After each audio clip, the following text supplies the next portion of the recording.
और समझिएगा। टॉपिक का नाम है सेल यानी कि कोशिका।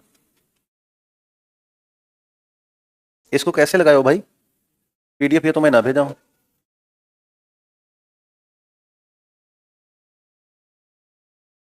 एक सेकेंड।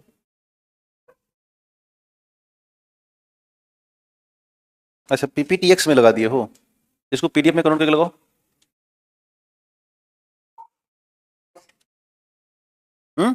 कर दियो, ठीक। चलिए, तो अगला इसको ठीक करना, ठीक। इसको, इसका नाम है कोशिका विज्ञान, या इसे कहते हैं साइटोलॉजी। तो सेल या साइटोलॉजी। जब बायोलॉजी का पेपर टफ करना होगा तो वो कोशिका से सवाल खड़ा करना शुरू कर सकते हैं। आपको लगभग 1 या 2 सवाल दोनों परीक्षाओं में, एईडी और दरोगा में मिल सकता है।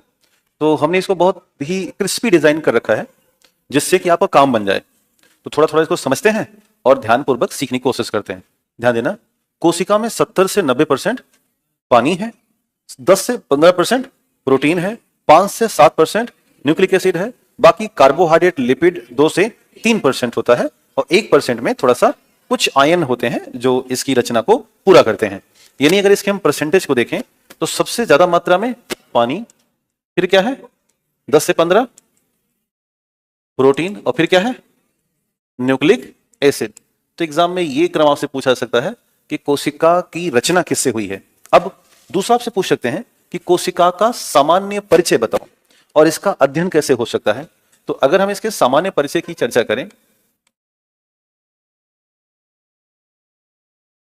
तो सबसे बड़ी बात यह है कि कोशिका शरीर की सबसे सूक्ष्मतम इकाई है,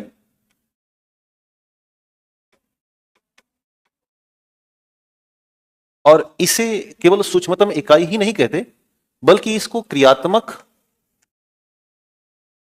व संरचनात्मक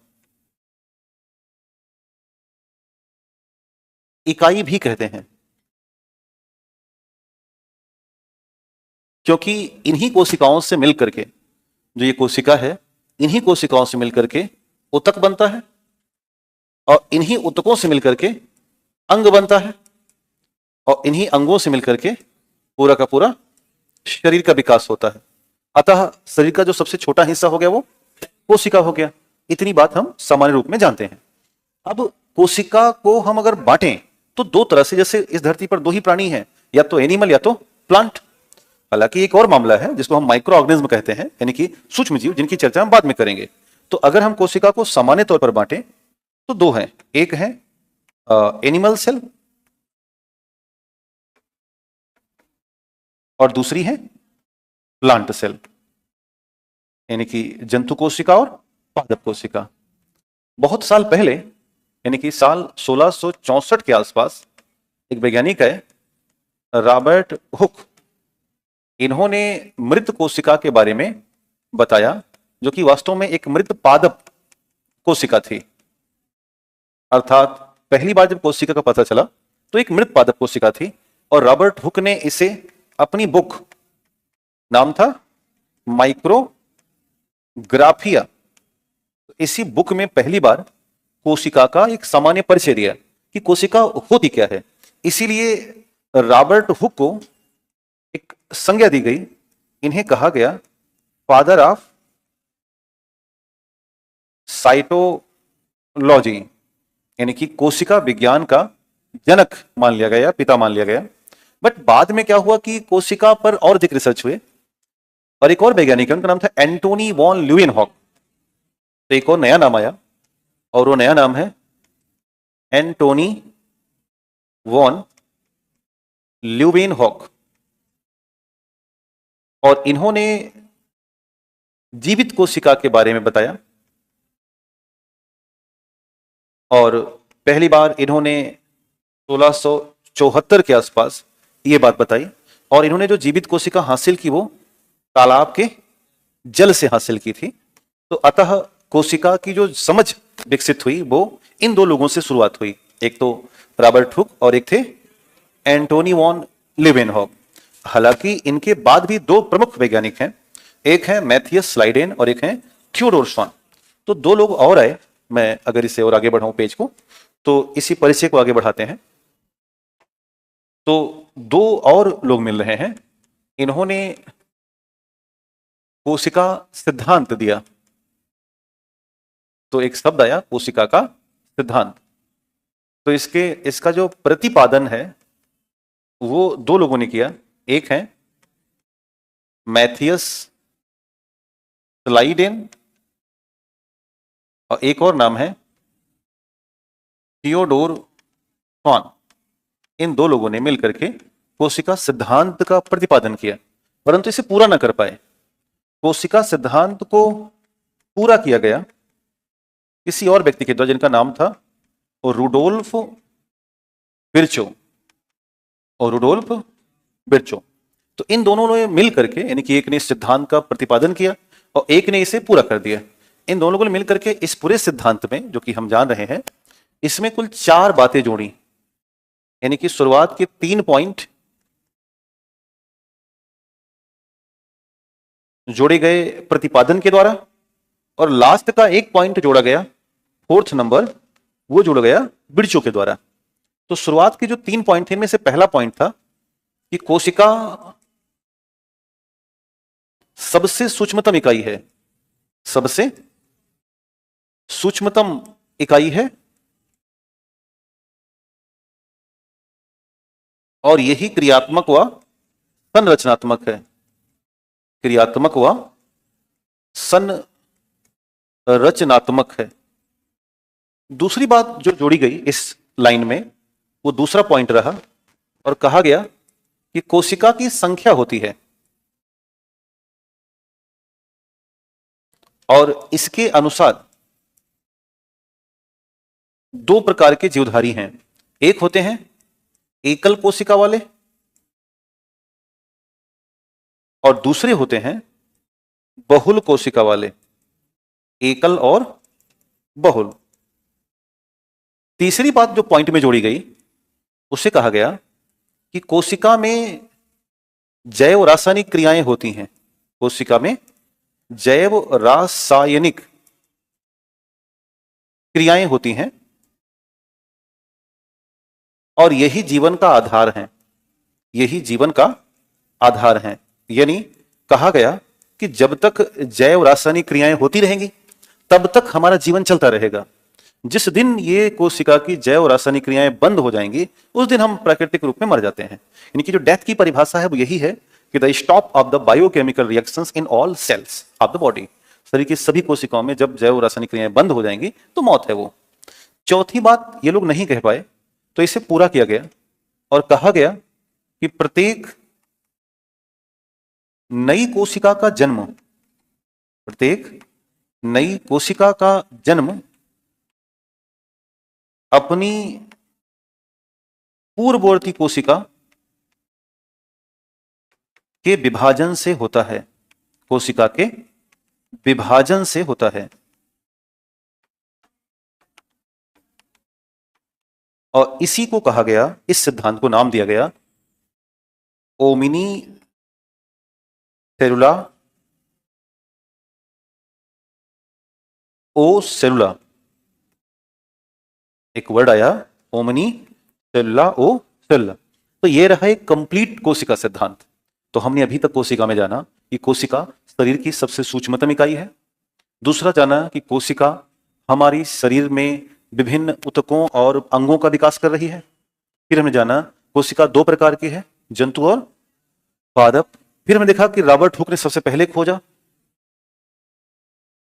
दूसरे ल्यूवेनहॉक ने जीवित कोशिका के बारे में बताया, मैथियस स्लाइडेन और स्वान ने सिद्धांत बताया और विर्चो ने इसे पूरा किया।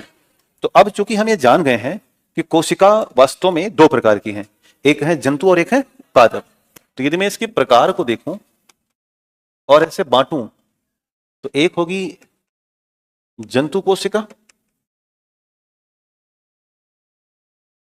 और एक होगी पादप कोशिका।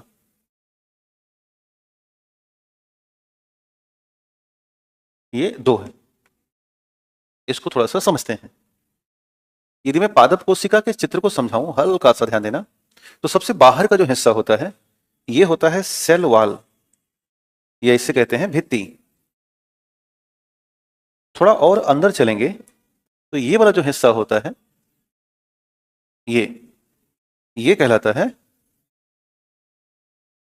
मेम्ब्रेन, इसे कहते हैं झिल्ली। वहीं अगर हम जंतु कोशिका के देखें तो यहां पर हमें झिल्ली ही मिलती है, यहां भित्ति नहीं मिलती, तो ये हो जाएगा झिल्ली। थोड़ा और अगर प्रवेश करते हैं अंदर तो यहां पर एक बड़ा सा हिस्सा दिखता है जिसमें पानी भरा है, इसे कहते हैं रिक्तिका या बैक्यूल या रसधानी। वही बैक्यूल या रिक्तिका रसधानी यहां ढूंढे तो बहुत छोटे छोटे हैं इस तरह से, तो ये भी कहलाते हैं रिक्तिका। क्लियर हो गया? ठीक। थोड़ा और प्रवेश करें तो यहां पर हमें एक हिस्सा दिखता है, ये है केंद्रक। सेम वही बात हमें यहां भी दिखती है बीच में। तो हमने देखा कि एक दिख गया यहां पर केंद्रक और सेम यहां भी केंद्रक दिखा, बस अंतर इतना दिख रहा है कि एक का बिल्कुल बीच में है और एक का किनारे किनारे में है। खैर, और आगे चलते हैं। यहां पर हमें माइटोकॉन्ड्रिया भी दिखाई दी, यहां भी हमें माइटोकॉन्ड्रिया दिखाई दे रही है, बट अंतर यह है यहां पर माइटोकॉन्ड्रिया ज्यादा है और यहां पर माइटोकॉन्ड्रिया कम है। और थोड़ा आगे बढ़ें तो यहां पर कुछ हिस्सा हमें और दिखाई दे रहा है, यह है प्लास्टिड, जिसे हम कहते हैं लवक, बट यहां पर कोई लवक नहीं है, लवक पाया ही नहीं गया। थोड़ा और अगर प्रवेश कर रहे हैं तो हमें दोनों में कुछ लिक्विड दिखाई दे रहा है। ये जो द्रव है इसे कहते हैं कोशिका द्रव्य। यहां भी हमें कोशिका द्रव्य दिखाई देगा, इस तरह से देखेंगे तो ये भी हो जाएगा कोशिका द्रव्य। तो इस तरह से जो बेसिक हमें समझ पकड़नी थी हमने चित्र में देखा। अब इसी के आधार पर दोनों में यदि हम अंतर ढूंढना शुरू करें तो बहुत सारे अंतर हमें मिलना शुरू हो जाएंगे। जैसे यदि मैं इसे दो हिस्सों बांट लूं इस तरह से, और एक तरफ लिख दूं प्लांट सेल और एक तरफ लिख दूं एनिमल सेल, और यहां लिख दूं पार्ट यानी कि भाग, और आपसे मैं सवाल करते चलूं तो आपका सिंपल सा उत्तर होगा। जैसे पहला सवाल है भित्ति का, तो क्या यहां है बट यहां नहीं है, इसे बंद करते हैं इस सवाल को। दूसरा सवाल है झिल्ली का, यहां है लेकिन कौन सा नंबर है, यहां पर और फर्स्ट, और एक ही है ही, बंद कर देते हैं और आगे बढ़ते हैं।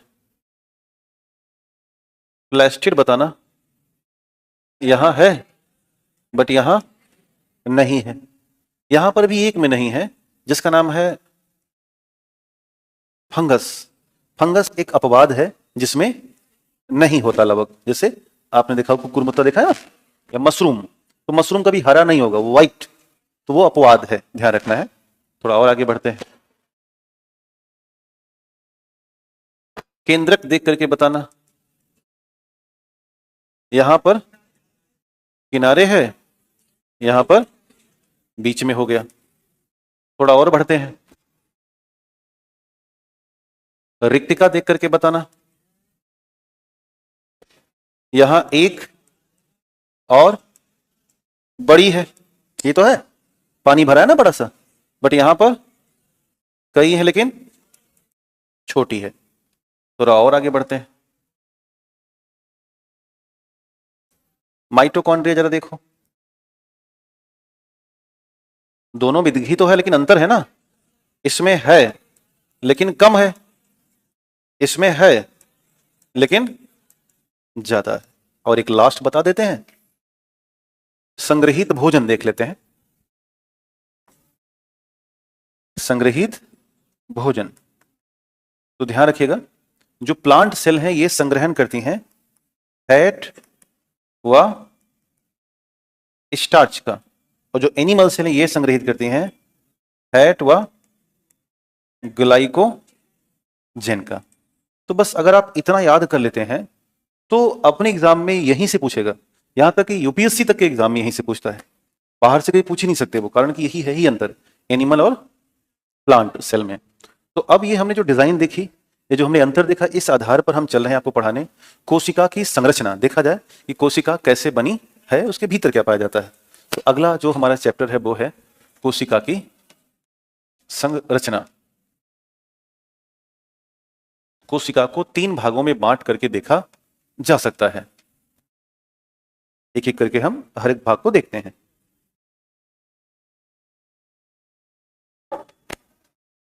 पहला है कोशिका का आवरण। इसमें 2 हिस्से हैं, एक है कोशिका भित्ति, दिख रहा है, ये केवल कहां पाई गई, अगर हम इसको सिंप्लीफाई करें तो ये केवल पादप में है। दूसरी बात प्रथम परत है। तीसरी बात ये मृत होती है, इसमें जीवन नहीं होता, और मृत होने के नाते यह पूर्ण पारगम्य होती है, अर्थात इससे कुछ भी आया जाए इससे कोई मतलब नहीं है, क्योंकि ये मृत है तो कोई एक्शन नहीं दिखा पाती। कोशिका भित्ति सभी तरह के पादपों में होती हैं। जैसे अगर आप बड़े पादप की बात करोगे तो इसमें बनी होती हैं ये सेलुलोज की। किसकी बनी है? सेलुलोज की। इसके अलावा बड़े पादप के साथ साथ यदि हम बात करें शैवाल की, तो शैवाल भी पादप में ही आते हैं, इसमें भी ये बनी होती हैं सेलुलोज की। बट ध्यान रखने वाली बात है, कवक में भी कोशिका भित्ति पाई जाती हैं, परंतु कवक में ये बनी होती हैं काइटिन की। किसकी बनी है? काइटिन की बनी होती हैं। और बैक्टीरिया में भी कोशिका भित्ति होती हैं। और यदि मैं बैक्टीरिया की बात करूं तो बैक्टीरिया में बनी होती हैं पेप्टाइडोग्लाइकॉन, पेप्टाइडोग्लाइकॉन से मिलकर बनी होती हैं, या इसी को कहा जाता है न्यूमेरिक अम्ल। क्या बोलेंगे? न्यूमेरिक एसिड के नाम से जानते हैं। अर्थात कोशिका भित्ति 4 स्तर पर दिखाई दी। बड़े पादप यानी कि आम, नीम, महुआ, पीपल, बरगद में बनी है ये सेलुलोज की, शैवाल में बनी है सेलुलोज की, लेकिन कवक में काइटिन और बैक्टीरिया में न्यूमेरिक एसिड। क्लियर हो गया? अब ध्यान देना, दूसरा जो हिस्सा है वो है इस आवरण में कोशिका झिल्ली। क्या है ये? कोशिका झिल्ली। और आपको भली भांति पता है कि कोशिका झिल्ली दोनों में होती है, यानी कि जंतु में भी और व पादप दोनों में पाई जाती हैं। दूसरी खास बात क्या है कि कोशिका झिल्ली जीवित होती हैं, इसीलिए जीवित होने के नाते ये अर्धपारगम्य कैसी हो जाएंगी? अर्धपारगम्य हो जाती हैं, और इसलिए इनको हम चयनात्मक गुणों वाला मानते हैं। किस रूप में? चयनात्मक गुण के रूप में मानते हैं। कोशिका झिल्ली की एक और खास बात है, वो ये है कि अगर इनका हम बनावट देखेंगे तो इनकी बनावट 2 चीजों से मिलकर बनती है। एक तो प्रोटीन और प्लस में वसा यानी कि लिपिड। वसा यानी कि लिपिड, इन 2 चीजों से मिलकर के बनती है कोशिका झिल्ली। तो भित्ति और झिल्ली का कॉन्सेप्ट संपन्न हुआ। जब हम कोशिका के और भीतर प्रवेश करेंगे तो हमें मिलेगा रिक्तिका। दिखा? या कहते हैं रसधानी। और रिक्तिका के भीतर आप झांक के देखोगे तो मिलेंगे कोशिका के अंग। क्या मिलेंगे? कोशिका के अंग, या कोशिकांग कहलाते हैं। किसी भी कोशिका में 3 तरह के अंग होते हैं। बिल्कुल एकदम अगर आप ऐसे स्पष्ट लिखते चले गए कॉपी में और इनको याद कर लिए, तो मैं केवल उतनी ही बात कर रहा हूं जितनी काम की हैं। बस आप नोट्स बना लीजिए, मैं वादा कर रहा हूं कि इसके आसपास ही एग्जाम में आएगा।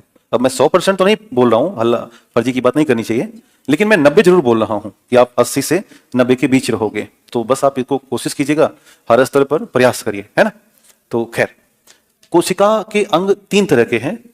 कुछ अंग होते हैं दोहरी झिल्ली वाले, कुछ अंग होते हैं एकल झिल्ली वाले, और कुछ अंग होते हैं बिना झिल्ली वाले। तो एग्जाम में यहीं से सवाल बनना शुरू हो जाएगा कि तीनों कि कौन कौन से हैं। तो दोहरी झिल्ली में 2 आते हैं, एक आता है माइटोकॉन्ड्रिया, पहला आएगा माइटोकॉन्ड्रिया, और दूसरा आता है लवक यानी कि प्लास्टिड। फिर हम एकल झिल्ली की बात करते हैं, तो एकल झिल्ली में एक आएगा अंतः प्रद्रवी जालिका, जिसे कहा जाता है ER। दूसरा आता है गाल्जी का या गोल्जी बॉडी, और तीसरा आता है लाइसोसोम। तो ये 3 ऐसे नाम हैं जो हमेशा एकल झिल्ली में होंगे। बिना झिल्ली वाले भी होते हैं। बिना झिल्ली में आता है एक राइबोसोम और एक आएगा सेंट्रोसोम। तो 2 याद रखना है, राइबोसोम और दूसरा सेंट्रोसोम। तो इस तरह से 5, 2, 7 अंग हैं, 2 दोहरी झिल्ली के, 3 एकल झिल्ली के और 2 बिना झिल्ली के। अब तीसरा जो बंटवारा होता है कोशिका में वो होता है केंद्रक। केंद्रक को बेटा दोहरी झिल्ली इसलिए नहीं कहेंगे, हम हर चीज बताएंगे, उड़ाना नहीं, क्योंकि बीच से कटा रहता है, वो रेगुलर पैटर्न की झिल्लियां नहीं होती उसमें, बीच में केंद्रक स्पोर पाए जाते हैं। क्योंकि केंद्रक मेन हिस्सा है, उसे अलग से हम पढ़ते हैं, और केंद्रक के भीतर ही अध्ययन किया जाता है गुणसूत्र, DNA और RNA। तो किसी भी कोशिका को कुछ ऐसे डिजाइन किया जाता है। यहां पर हमने भित्ति और झिल्ली देख ली है। अब हम प्रवेश कर रहे हैं रिक्तिका में, यानी कि वैक्यूल में। तो वैक्यूल या रिक्तिका की अगर बात करें, या हम रिक्तिका की बात करें, तो पहली बात, यह एक कोशिका का निर्जीव अंग है, भाग है, जिसमें पानी होता है। पादप कोशिका का सबसे बड़ा हिस्सा है। 90% स्थान कौन घेरता है? वैक्यूल। अमीबा में उत्सर्जन के लिए इस्तेमाल होता है। इसका बाह्य भाग झिल्ली से बना होता है, जिसे क्या कहेंगे? टोनोप्लास्ट। तो मे भी एग्जाम में पूछ ले कि रिक्तिका की बाह्य झिल्ली को क्या बोलते हैं। तो जो ये चित्र आपने देखा था अभी यहां पर, ये देखा था ना, तो जो ये है इसको क्या कहेंगे? टोनोप्लास्ट के नाम से जानेंगे। और जैसे ही आप वैक्यूल में प्रवेश करोगे, तुरंत आपको ये सारे अंग मिलेंगे, दोहरी झिल्ली वाले, एकल झिल्ली वाले और बिना झिल्ली वाले। फिर से बोलना, क्या नाम है? अंतःप्रदेश जालिका, Golgi body, lysosome, ribosome, centrosome. तो हम एक एक करके सब पर विचार करेंगे। पहला हो जाएगा माइटोकॉन्ड्रिया। अब माइटोकॉन्ड्रिया में 3-4 बातें हमें समझनी है। पहला तो ध्यान रखना है कि इसका थोड़ा सा परिचय हासिल कर लिया जाए। तो परिचय में पहला है, यह दोहरी झिल्ली है। परिचय में दूसरा है कि इसे पावर हाउस ऑफ सेल कहते हैं। क्यों कहते हैं? क्योंकि यहीं पर C6H12O6 प्लस O2 का रिएक्शन होगा और बन जाता है ATP plus H2O plus CO2। तो ये बन रही है ऊर्जा। तो जहां ऊर्जा बनेगा उसी क्या कहोगे आप? पावर हाउस कहोगे। दूसरा आपसे पूछ सकते हैं कि इनके खोजकर्ता आदि के बारे में बताओ। तो खोजकर्ता में 2-3 नाम याद रखना है। एक नाम याद रखना, अगर आपसे एक वर्ड आए कि प्रारंभिक खोजकर्ता, तो ये होते हैं रॉबर्ट कोलिकर। क्या होंगे? Robert Kolliker. लेकिन अगर आपसे पूछे कि प्रारंभिक व्याख्याकर्ता, एक वर्ड आएगा व्याख्याकर्ता, तो व्याख्याकर्ता में नाम आएगा रिचर्ड अल्टमैन। और अगर आपसे पूछा जाए नामकरण, तो नाम आएगा कार्ल वेंडा। Karl Benda. इतना ध्यान रखना। प्रारंभिक खोजकर्ता रॉबर्ट कोलिकर, व्याख्याकर्ता रिचर्ड अल्टमान, नामकरणकर्ता कार्ल लेवेंडर। कोई दिक्कत तो नहीं? ठीक।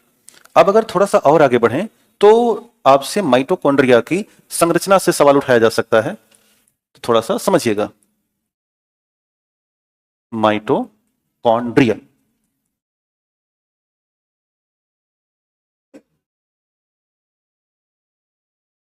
माइटोकॉन्ड्रिया को दोहरी झिल्ली वाला माना जाता है। इसकी एक बाहर की झिल्ली जो काफी चिकनी होती है, बाह्य झिल्ली। थोड़ा अंदर चलेंगे तो इस तरह से उभरी उभरी सी झिल्ली होती है, ये कहलाती है आंतरिक झिल्ली, जो कि बनी कैसी है? आंगुली नुमा है, अर्थात थोड़ी सी मुड़ी मुड़ी है। ये जो मुड़ा हुआ स्थान आपको दिखाई दे रहा है, इसे कहते हैं क्रिस्टी। थोड़ा और अंदर चलते हैं। अंदर में लिक्विड भरा हुआ है, जिसे हम द्रव्य मानते हैं। माइटोकॉन्ड्रियल द्रव्य मान सकते हो या कोशिका द्रव्य, कुछ भी कह सकते हो।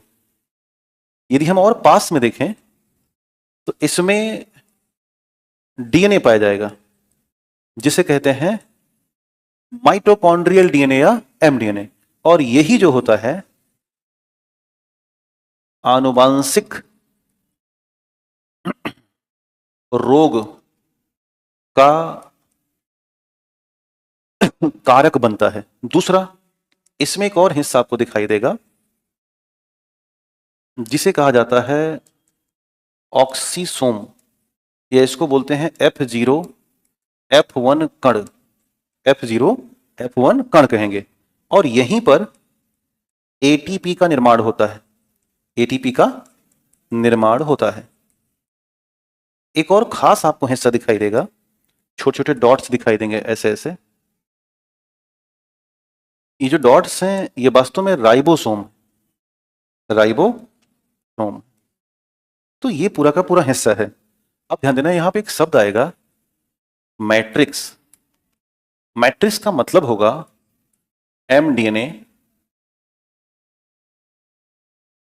Plus ribosome plus oxysome. यानी कि अंदर में जितना हिस्सा है सबको अगर इकट्ठा कर लें तो क्या नाम आएगा? मैट्रिक्स नाम आएगा। क्योंकि माइटोकॉन्ड्रिया को जब बहुत ओपन करके देखा गया तो हमें दो चीजें मिल रही हैं माइटोकॉन्ड्रिया में। क्या क्या, उसे देखते हैं। एक तो हमें दिखाई दिया कि माइटोकॉन्ड्रिया में खुद का डीएनए है, और दूसरा दिखाई दिया माइटोकॉन्ड्रिया में राइबोसोम है।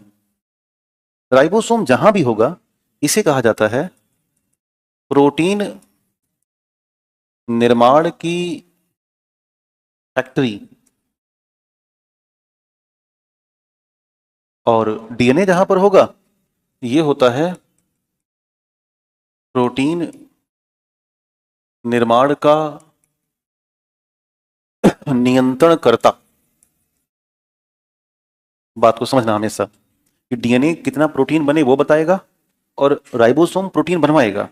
क्योंकि यहां पर दोनों है, इसलिए माइटोकॉन्ड्रिया कुछ प्रोटीन स्वयं बना लेता है,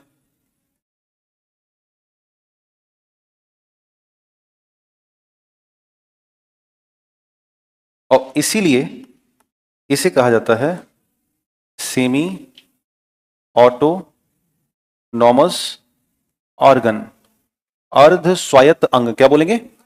अर्ध स्वायत्त अंग की संज्ञा दी जाती है। तो ये रही माइटोकॉन्ड्रिया के बारे में। अगला टॉपिक है प्लास्टिड और क्लोरोप्लास्ट, इसे कहते हैं हरित लवक। अब ये क्या है? तो इसका अगर हम परिचय देखें तो प्लास्टिड ये केवल कहां मिला था? पादप में, जंतु में नहीं है। तो पहला परिचय हो गया कि केवल पादप में। दूसरा परिचय हो गया खोजकर्ता, नाम है अर्नेस्ट हैकल। व्याख्या WS सिंपल, WS सिंपल। इसके 3 प्रकार होते हैं। पहला होता है क्लोरोप्लास्ट या हरित लवक, दूसरा होता है वर्णी लवक क्रोमोप्लास्ट, तीसरा होता है अवर्णी लवक या ल्यूकोप्लास्ट। जिनमें से बात तो तीनों की समझनी है, लेकिन जो सबसे मेन है वो है क्लोरोप्लास्ट या हरित लवक। इसको थोड़ा सा जानते हैं, फिर आगे बढ़ा जाए। तो इस हरित लवक की दुनिया को थोड़ा सा क्लियर कीजिएगा। वास्तव में हरित लवक को हम अलग से इसलिए पढ़ना चाहते हैं कि जैसे माइटोकॉन्ड्रिया खुद से डीएनए था, खुद का राइबोसोम था, वैसे हरित लवक में खुद का डीएनए और खुद का राइबोसोम होता है। इसीलिए इनको हम अर्ध स्वायत्त अंग कहते हैं। तो पहला जो हरित लवक में हम परिचय लेंगे, हरित लवक, ध्यान देना, इसके खोजकर्ता अगर आपसे पूछे जाएं तो आपको बताना है WS सिंपल। दूसरा बताना है कि इसमें स्वयं का डीएनए व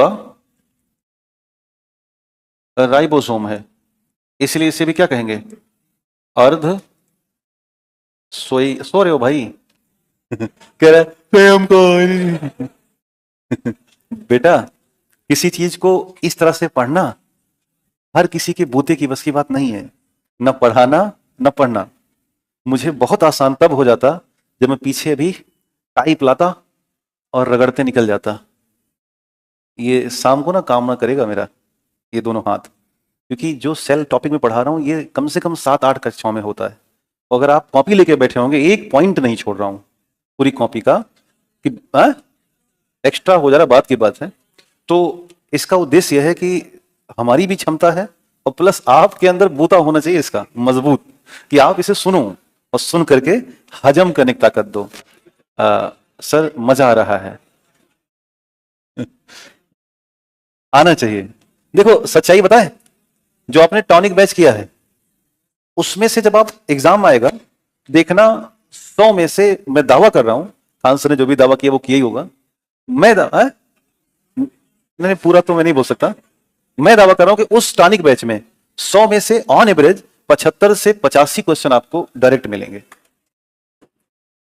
अब सवाल मिलने की बात नहीं है पगला, आपके लगाने की बात है। क्या लगता है आपको कि जितने लोग टॉनिक में बैठे थे सब दरोगा हो जाएंगे? लेकिन यह सच्चाई है कि उसी में से हो जाएंगे। ये भी सच्चाई है ना कि उसी में से होंगे। तो अब जितने बजा रहे हैं ये सब हो जाएंगे चलिए जितने नहीं बजा रहे हैं ताली ये भी हो ही जाएंगे, है ना? है?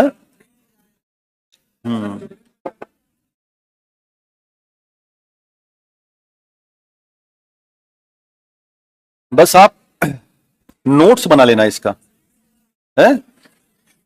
टॉनिक वाले का क्या किया आपने? पीडीएफ मिला है?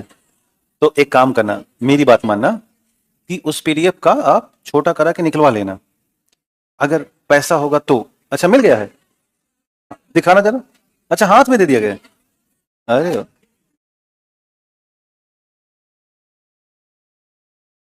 ये सर ने दिलवाया है,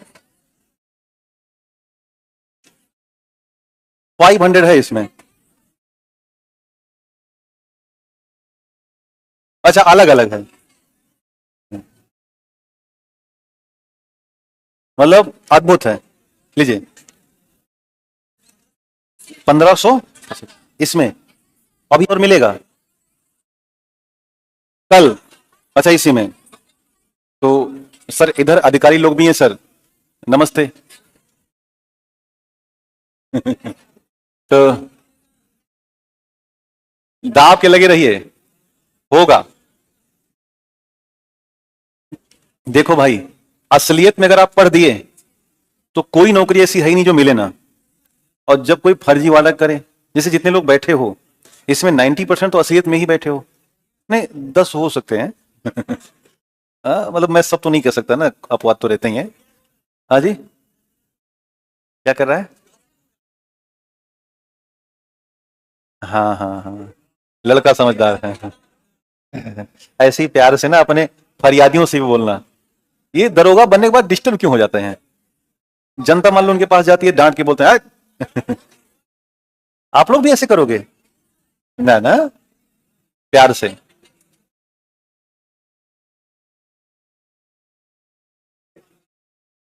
रिप्रोडक्शन से बेटा सवाल नहीं आएगा।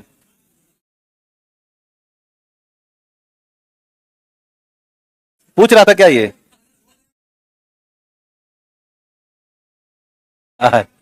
चलिए वापस आइए, आराम मिला?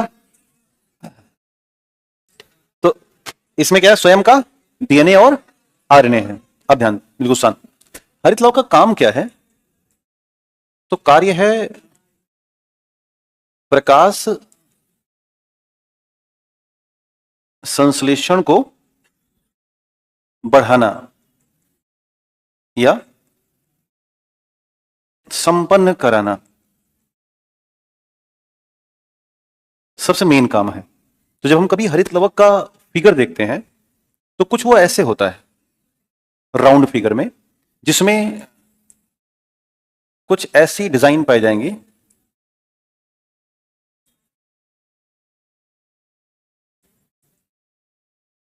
ऐसे, और साथ ही साथ इसमें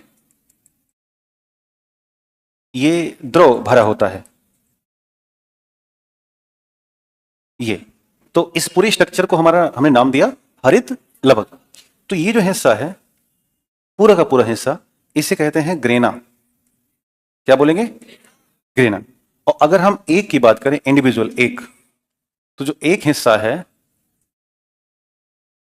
इसे कहा जाएगा ग्रेनम। क्या बोलेंगे? ग्रेनम। तो जो पूरा है वो है ग्रेना, पूरी बिल्डिंग ग्रेना, और एक बिल्डिंग ग्रेनम। अब और पास आते हैं, जब बिल्डिंग को और, जैसे मान लो ये बहुत सारा हो गया, तो इसमें से एक हिस्सा ये कहलाता है थैलोक्वायड। थैलोक्वायड। थोड़ा और पास चलेंगे, अंदर में जूम करेंगे तो इस थैलोक्वायड में से छोटे छोटे हिस्से दिखाई देंगे, और ये हिस्से कहलाते हैं क्वांटासोम। क्वांटासोम। और जो क्वांटासोम है इसे हम कहते हैं संरचनात्मक और क्रियात्मक इकाई हरित लवक की। तो ये हो जाएगी हरित लवक की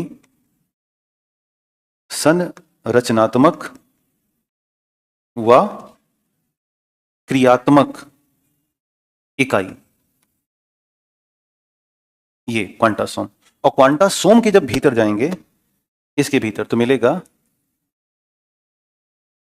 क्लोरोफिल। क्या मिल जाएगा? क्लोरोफिल। तो ये पूरा का पूरा हिस्सा है। तो वास्तव में क्लोरोफिल सबसे छोटा है। जब भी क्लोरोफिल आपके दिमाग में हिट करेगा, याद रखना इसका काम होता है कि ये सनलाइट को ट्रैप करती है। जब सूरज का प्रकाश पत्तियों पर पड़ता है ना, तो क्लोरोफिल उसको बुलाती है कि ऐसे पकड़ लेगी, जिससे कि गर्मी बढ़े। तो एग्जाम में पूछा गया है इसका काम क्या है? सनलाइट को ट्रैप करना। तो ये हो गया ग्रेना। अब ध्यान दो, जो ये द्रव आपको दिखाई दे रहा है, द्रव रचना, ये होती है स्ट्रोमा। क्या होगी? स्ट्रोमा। इसे हम हरित लवक का कोशिका द्रव्य कहते हैं। जैसे कोशिका में द्रव्य होता है, वैसे ये हरित लवक का द्रव्य होता है। और इस स्ट्रोमा में होगा डार्क रिएक्शन। कौन सा रिएक्शन? Dark reaction. और जो ग्रेना है यहां होता है लाइट रिएक्शन। तो ये भी कई बार एग्जाम में आ सकता है कि ग्रेना में कैसी अभिक्रिया? लाइट रिएक्शन, और स्ट्रोमा में डार्क रिएक्शन। कोई दिक्कत तो नहीं? तो यहां से एग्जाम में ऐसे पूछा जा सकता है। इसके बाद हमने दो और अभी दिया था, एक था वर्णी लवक और एक था अवर्णीय। वर्णीय लवक का काम होता है रंग प्रदान करना, और अवर्णीय लवक आमतौर पर सफेद होते हैं, व्हाइट कलर के। और ये तीन होते हैं, एक होते हैं एमाइलोप्लास्ट, एक होते हैं एलियोप्लास्ट, एक होते हैं प्रोटीनोप्लास्ट। एमाइलोप्लास्ट स्टार्च रखते हैं, अपने अंदर संग्रहण करते हैं। एलियोप्लास्ट वसा का संग्रहण करते हैं, और प्रोटीनोप्लास्ट प्रोटीन का संग्रहण करते हैं। बस एक बात ध्यान रखना कि अवर्णीय लवक वहां होगा जहां सूर्य का प्रकाश नहीं पहुंच पाता। सूर्य के प्रकाश से दूर रखने का प्रयास इसे किया जाएगा। तो या तो मिट्टी के नीचे यानी कि जड़ों में होगा, या तो ऊपर होगा तो फलियों के रूप में होगा, यानी कि दाल में या तिलहन जैसी चीजों में। क्योंकि स्टार्च आलू हो गया, स्टार्च मतलब आलू, वसा मतलब तिलहन, और प्रोटीन मतलब दलहन यानी कि दाल। तो इन तीनों के प्रकार हैं जो अवर्णीय लवक में शामिल किए जाते हैं। तो ये रहा लवकों की दुनिया। अब हम प्रवेश कर रहे हैं इन ऐसे हिस्सों में जो एकल झिल्ली वाले हैं। क्या क्या था? एंडोप्लाज्मिक, गाल्जी बॉडी और लाइसोसोम। तो पहला देखते हैं एंडोप्लाज्मिक रेटिकुलम। देखिएगा, इनके खोजकर्ता का नाम है के.आर. पोर्टर। क्या नाम है? के.आर. पोर्टर। दूसरा, इसका अगर हम परिचय प्राप्त करेंगे एंडोप्लाज्मिक, तो यह केंद्रक के पास मौजूद है, केंद्रक को सपोर्ट करता है। तीसरा, इसे कोशिका का कंकाल कहते हैं, कोशिका का कंकाल कहा जाता है।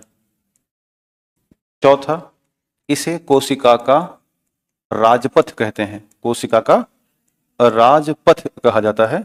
क्योंकि जैसे मान के चलो कि ये कोई कोशिका हो गई और ये हो गया केंद्रक, तो इसी केंद्रक के चारों तरफ ऐसे ये अंतः प्रद्रवी जालिका फैली होती हैं।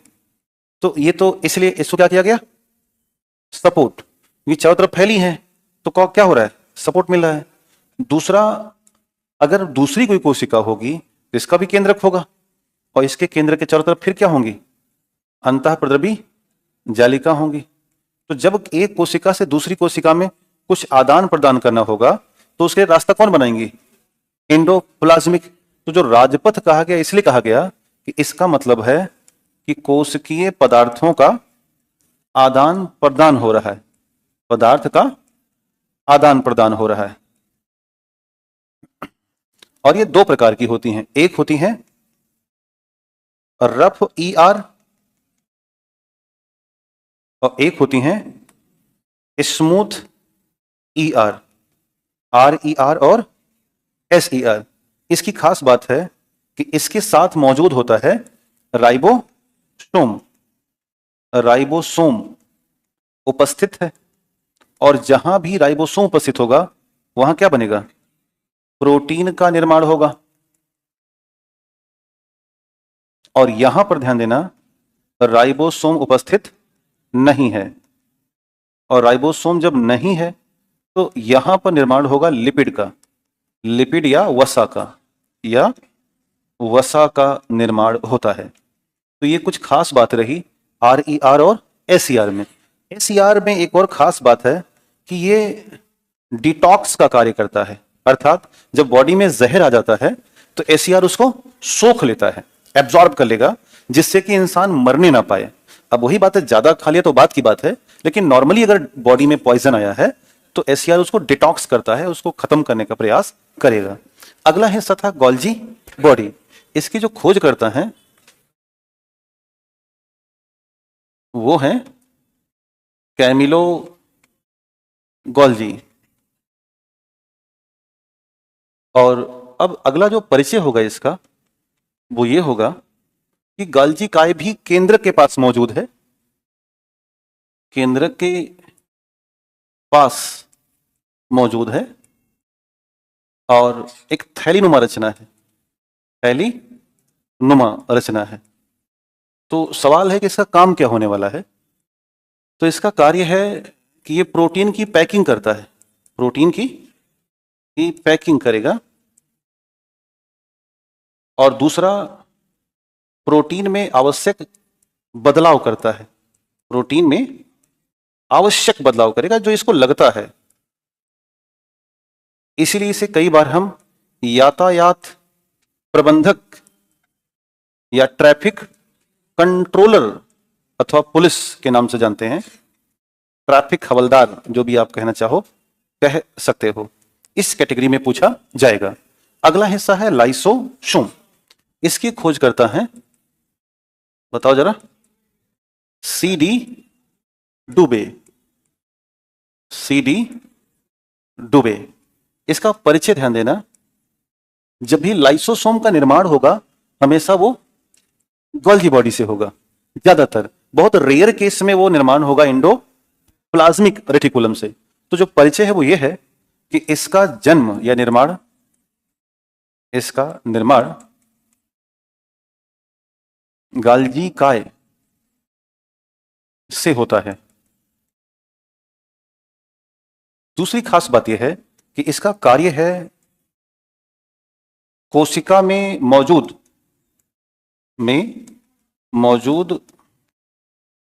जैविक अपशिष्ट को समाप्त करना, जैविक अपशिष्ट को नष्ट करना।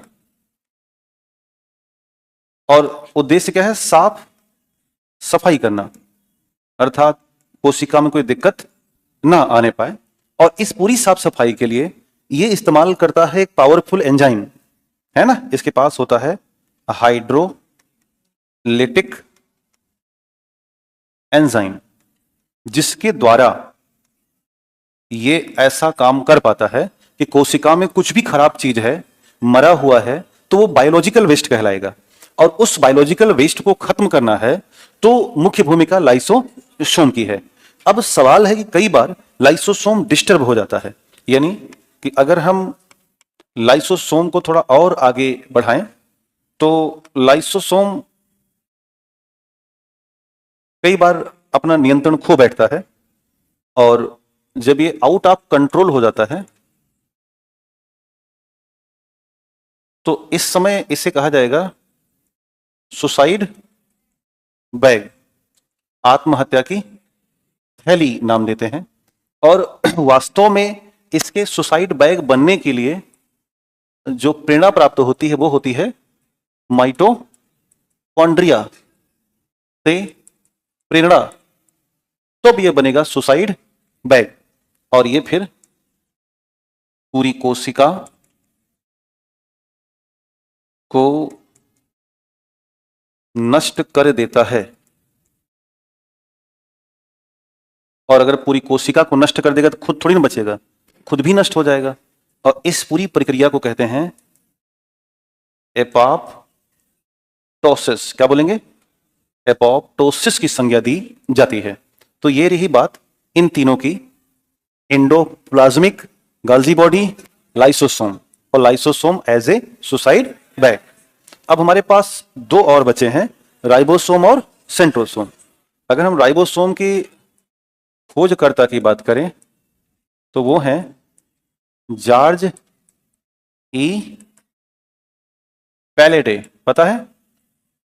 ये होते हैं जंतु में, एक और नाम मिलेगा, और रॉबिन्सन व ब्राउन, ये मिलते हैं पादप में। ये दो नाम ध्यान दीजिएगा, जॉर्ज ए पैलेडे मिलेंगे जंतु में, और रॉबिन्सन ब्राउन मिलेंगे पादप में।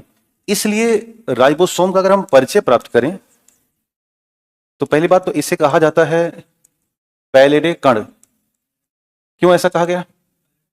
पैलेडे ने इसके बारे में बताया, छोटा छोटा होता है इसलिए पार्टिकल है ये। दूसरा, इसे प्रोटीन निर्माण की फैक्ट्री कहा जाता है। एक और परिचय इसका है, वो है इसे कोशिकांगों का कोशिकांग कहते हैं। ऐसा इसलिए क्योंकि ये वास्तव में कोशिकाओं के जो कोशिकांग होते हैं उनके भीतर है।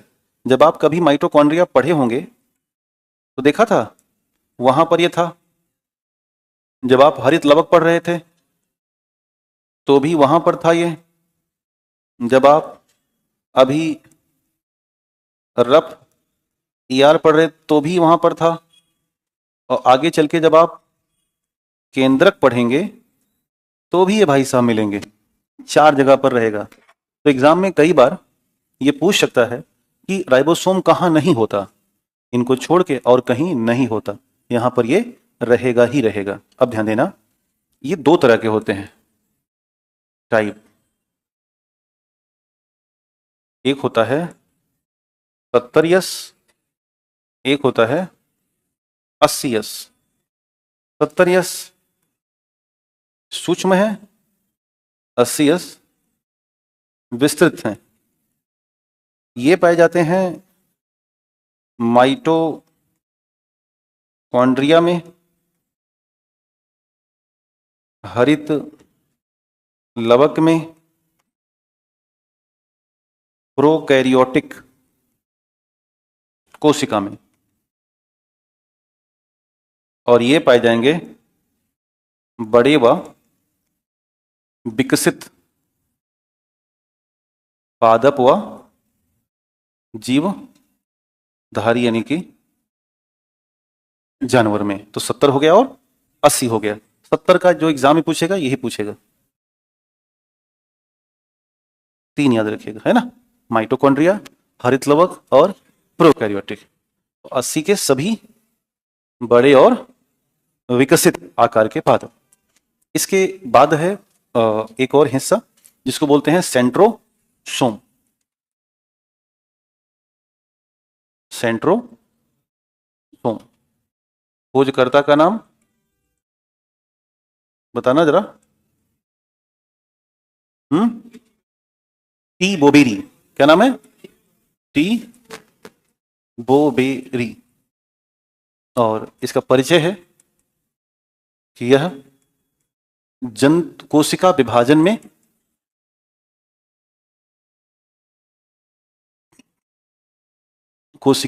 में मदद करता है। एक और खास बात है कि इसमें एक संरचना पाई जाती है जिसे कहते हैं 9+0 संरचना, इसको याद रखिएगा। और दूसरा, सेंट्रोसोम से मैं नोट में लिख दे रहा हूं, यहीं से स्पिंडल फाइबर का निर्माण होता है। कब? कोशिका विभाजन के दौरान। कोशिका विभाजन के दौरान। तो ये रहे उन 7 अंगों के बारे में जानकारी जो हम लोगों ने इस डिजाइन में पढ़े थे, जो अभी थोड़ी देर पहले देखा गया था यहां पर। तो हम लोगों ने देखा कोशिका आवरण में भित्ति और झिल्ली, रिक्तिका देखा, माइटोकॉन्ड्रिया, अंतःपरिजालिका, Golgi body, lysosome, ribosome, centrosome. अब बारी है कहां पहुंचने की? केंद्र। तो अब आपको थोड़ा सा मिलेगा ब्रेक और फिर हम लौटेंगे कोशिका के केंद्र के पास।